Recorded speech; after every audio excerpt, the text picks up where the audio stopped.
Good morning, everybody. I am Bruce Barcott, and I am a senior editor at Leafly. Leafly is a company in the cannabis industry, and I get up every morning, every day, and take the bus, I take the ferry, and then I ride a bicycle into the office at Leafly. I go there, I sit at my desk, I assign articles, I edit articles, I talk with colleagues, we make plans, we do all these things. And every 2 weeks, Leafly sends me a check. What Leafly and I have is not a mutually agreeable arrangement. It is called employment. I go to Leafly because it is my job. That's one job. My colleague David Downs back there, he also goes to Leafly. He often gets there earlier than I do in the morning. That's two of us. We just heard from Alex, Rebecca, Jared, Ruben, and Tara. They too are more or less in the cannabis industry. Now we're up to 7. Ungayo, I'm counting you. That's 8. You could make it without the legal cannabis industry, but we're going to count you in there. Here's the thing. I did a rough count of the room here. We've got about 100 people more or less. We're probably all in the cannabis industry or want to be in the cannabis industry. Here's the thing. The federal government does not believe we exist. They don't count our jobs. I'm here to tell you we do exist. And at Leafly, we make sure that those jobs are counted. Our annual cannabis jobs count, we do this every year, and it started about 4 years ago when we asked a freelance journalist, he had a great business background, to go out there and nail down the number. We said, look, there's a lot of talk about how many jobs are supported by legal cannabis. There are varying numbers, very vague numbers. Go out there and just bring us back the number, right? So it goes out, does a lot of research, talks to people, talks to labor economists, talks to the Bureau of Labor Statistics, comes back after 4 weeks and says, there's no number. Nobody has a number. And the reason nobody has a number, we said, wait, there's got to be a number. Like, we exist, you exist. And he said, no, there's no number because there's no recognition by the federal government. Obviously, federal prohibition is in force right now. And most state economists take their cue in terms of how they tally jobs from the Federal Bureau of Labor Statistics. Well, the Bureau of Labor Statistics won't touch cannabis, obviously, but there's something more than that. It's that marijuana jobs actually don't exist in the classification system for tallying jobs. Now, there's something called the NAICS system. I've got it up here. North American Industry Classification System. So every job has a number. You'll see here if you type in marijuana or cannabis, in the last couple of years, you got no results, 0. So people complained about this, and the folks who keep track of the NAICS said, okay, we hear you, we see you actually exist, you have jobs, we're going to add you to the system. And everybody thought, oh, okay, great, we're finally there, we're finally in the system. Well, there's a problem with that, and here is the problem. Marijuana retail is now lumped in with 27 other jobs, as you can see here. Let me show you. Here we are, marijuana retail, marijuana stores, recreational or retail. We're in there with beer-making supply stores, binocular stores, calendar shops, candle shops, closet organizer stores, and hot tub supply stores. We all have the same number, us and Aquaquip. We're all there in there together. So no matter how many jobs we add, there's no real way to tell that we're adding them or if the binocular stores are adding them or if there's some new American renaissance in hot tubs. Farmers are in the same position. There is actually a farmer, a cannabis grower number, but they're in there with mint farmers, with hop growers, this sort of thing. So we decided to take a look at the data that existed because every state reports something on legal cannabis, whether it's a patient count or its number of licensed retailers or maybe it's weekly sales, monthly sales. The state of Florida actually reports ounces of cannabis leaf sold per week. That's what they don't report retail sales, they report ounces sold per week. Weird stuff is out there. The state of Arizona reports by, I think, number of pounds sold per month. There's weird data out there. But we used a number of existing reports and worked with some economists who work with cannabis and labor data. And we came up kind of with a system that allows us to take that existing data and turn it into estimates of full-time equivalent jobs per state. And we do this every year. We start in December. We run through December and January. It takes about 2 months to put it all together.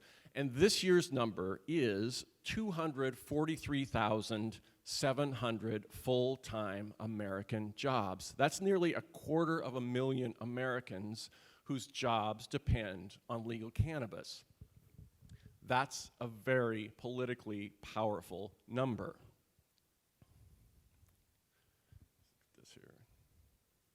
Here's how those numbers have grown over the years. 2017, we counted 122,800 jobs, 149 in 2018, 211,000 in 2019, and 243,700 in early 2020.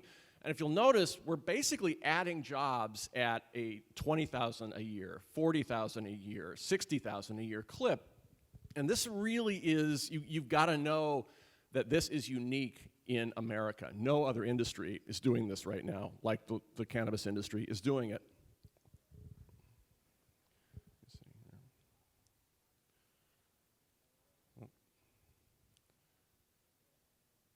Sorry guys, can you click forward here? There we go.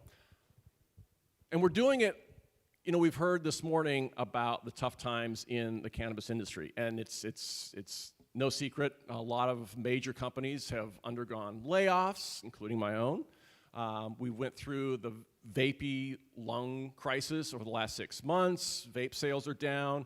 We're going through a lot of turmoil right now. But in that turmoil, and within companies laying off hundreds of workers, we saw Aurora up in Canada just laid off 500 workers this week. Within that environment, quietly, the engine of cannabis is growing jobs over the last year, growing jobs at a 33,000 jobs per year clip, which is, again, a remarkable story for us to tell. Here's how those jobs compare to other jobs. And I want to point out the top 3 jobs there that I listed for a reason.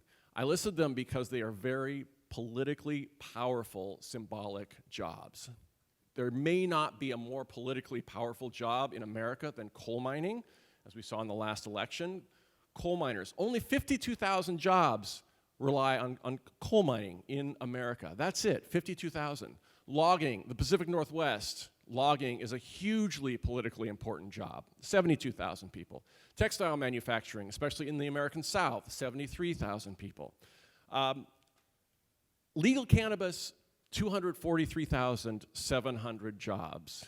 These jobs matter. And one of the reasons we do this count, again, is to spread the message, make these jobs politically powerful. Our jobs are out there and they're worth defending.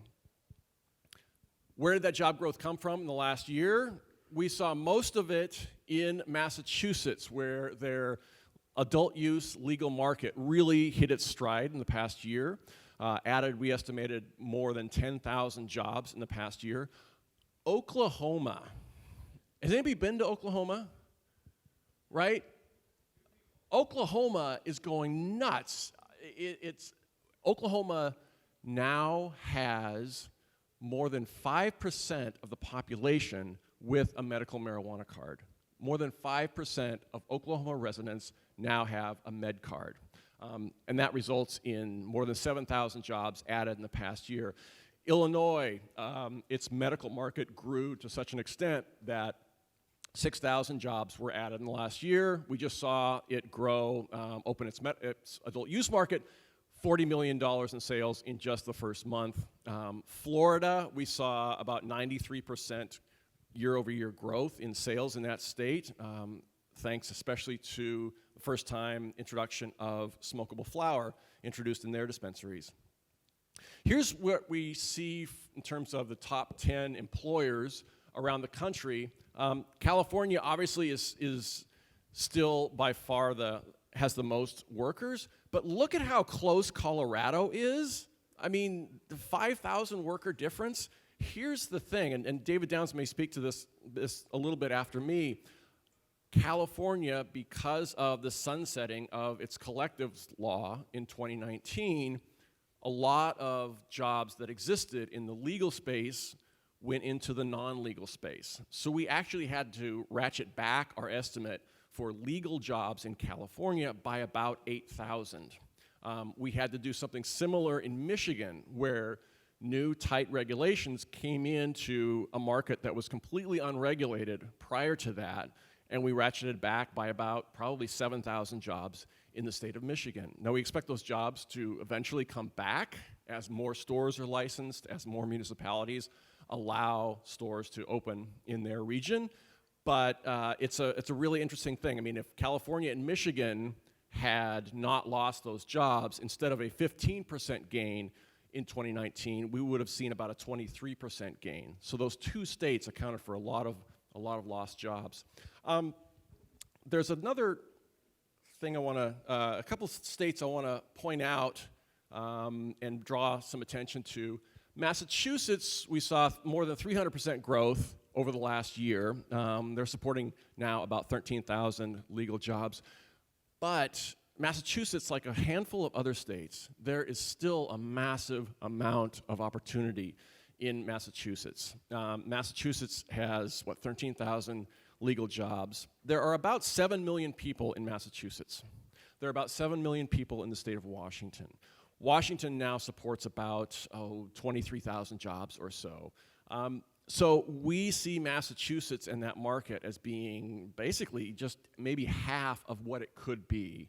I would say there are the number of open shops in Massachusetts kind of is in the dozens, whereas in Washington State we have more than 300 licensed and open shops.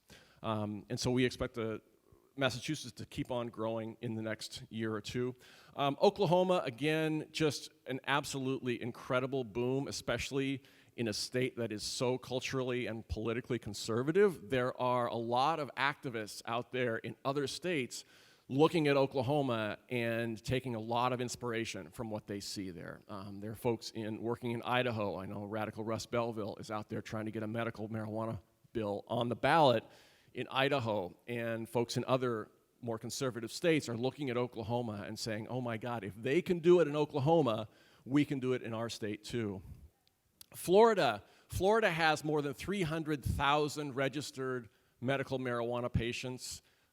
They saw 93% growth over the past year. Again, they're selling, I think 19,000 was the number about 4 weeks ago. I just checked. I think they're up to about 21,000, 22,000 ounces of smokable flower sold every week now in Florida. Colorado and Washington, this number surprised us because we thought of Colorado and Washington as very mature markets who would sort of plateau, after, what have they been in business now, six full years. But we saw 8% growth in each of those states. It's pretty incredible. And a couple things we thought were going on. One was that just simply the slow eventual movement of people from the illicit market to the legal market is going on.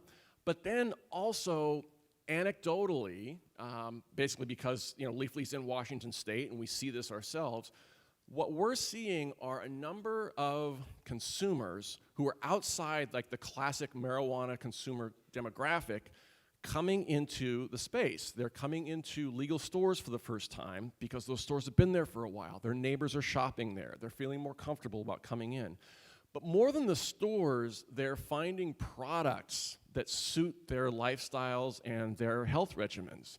I know a number of people who never, well, maybe not never smoked marijuana, but smoking was not a part of their life. But now they've discovered a 5 milligram mint, or they've discovered a 10 milligram gummy, and that does work for them. That does help them relax at the end of a long day. That does help them, enjoy a movie on Netflix, and they feel more in control, and it's very discreet. They can keep it in their pocket or in their backpack. It doesn't smell. So I think the evolution of cannabis products has really helped to bring in a number of people into these mature markets. We had just this past week, we put up an article on Leafly called Cali Sober. What is it? Why are people doing this, right?